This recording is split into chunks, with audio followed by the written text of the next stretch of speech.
સાવલીનગરના માતા ભાગોળ વિસ્તારમાં ગટર સમસ્યાએ લીધો ઉગ્ર સ્વરૂપ।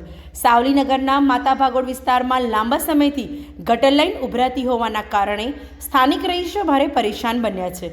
ગટરના ગંદા પાણી રસ્તા પર વહેતા હોવાથી વિસ્તારમાં દુર્ગંધ અને અસ્વચ્છતાનો માહોલ સર્જાયો છે। આ સમસ્યાથી કંટાળી ગયેલી મહિલાઓ અને કોંગ્રેસના કોર્પોરેટરે સાવલી નગરપાલિકા વિરુદ્ધ ગંભીર આક્ષેપો કર્યા છે। તેમનો આક્ષેપ એ છે કે ગટર સફાઈ માટે વારંવાર નગરપાલિકાને રજૂઆત કરવામાં આવી છે, પરંતુ આજ દિન સુધી કોઈ યોગ્ય કામગીરી કરવામાં આવી નથી। સ્થાનિક મહિલાઓનું કહેવું છે કે ગટરનું પાણી રસ્તા પર ભરાતા બાળકો, વૃદ્ધો અને રાહદારીઓ માટે મુશ્કેલી ઊભી થઈ છે। સાથે જ રોગચાળો ફેલાવાનો ભય પણ વધી રહ્યો છે। કોંગ્રેસના કોર્પોરેટરે જણાવ્યું હતું કે નગરપાલિકા માત્ર વચનો આપે છે, પરંતુ વાસ્તવિક કામગીરી ક્યાં જોવા મળતી નથી। જો આ તાત્કાલિક સમસ્યાનો ઉકેલ નહીં આવે તો આગામી દિવસોમાં ઉગ્ર વિરોધ કરવામાં આવશે તેવી ચીમકી પણ આપવામાં આવી છે। હવે જોવાનું રહ્યું કે સાવલી નગરપાલિકા આ ગંભીર મુદ્દે શું પગલાં લે છે।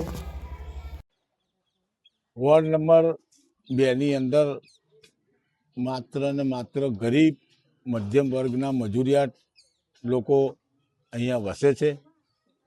આ લોકોની ઘરની પાસે ઠેઠ ઉમરામાં ગંદા ગટરનું પાણી જાજરૂ બાથરૂમનું ઉભરાઈને આ લોકોના ઘેરોમાં જાય છે। એ જ ગંદા પાણી લઈને આમના છોકરાઓ ને એ પોતે અહીંના રહેવાસીઓ ઘેરમાં જાય છે અને ઘણી બીમારીઓનો સામનો કરે છે। વારંવાર છેલ્લા 4 વર્ષથી રજૂઆત કરીએ છીએ અમે, લેખિત મૌખિક ચીફ ઓફિસરને, સત્તાધીશોને અને ઉપર જિલ્લા સુધી અમે આની રજૂઆતો કરેલી છે।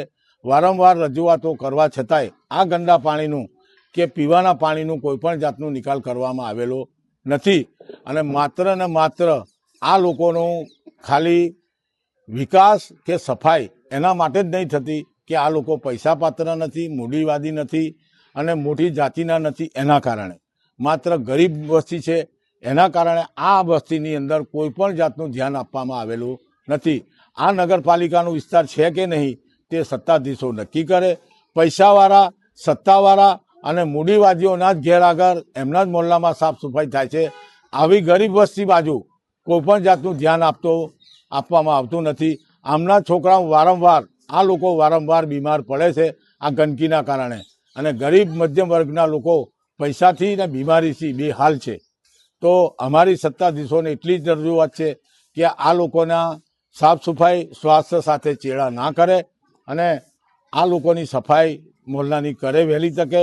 આની માટે અમે પહેલાં બી રજૂઆતો કરેલી છે, તેમ છતાંય કોઈ પણ જાતનું ધ્યાન આપેલું નથી અને હવે જો આની સાફ સફાઈ કે આ વિસ્તારમાં કાળજી રાખવામાં નહીં આવે સત્તાધીશોએ તો ગાંધી ચિંધ્યા માર્ગે આગલી ફેર અમે આંદોલન કરેલું તેવું ગાંધી ચિંધ્યા માર્ગે ઉગ્ર આંદોલનની ચીમકી આપીએ છીએ જાહેરમાં, જે આવનારા દિવસોમાં પરિણામ દ્વારા અમે ખબર પાડીશું। શેખ યુનુસભાઈ બાબર, વોર્ડ નંબર 4 સદસ્ય।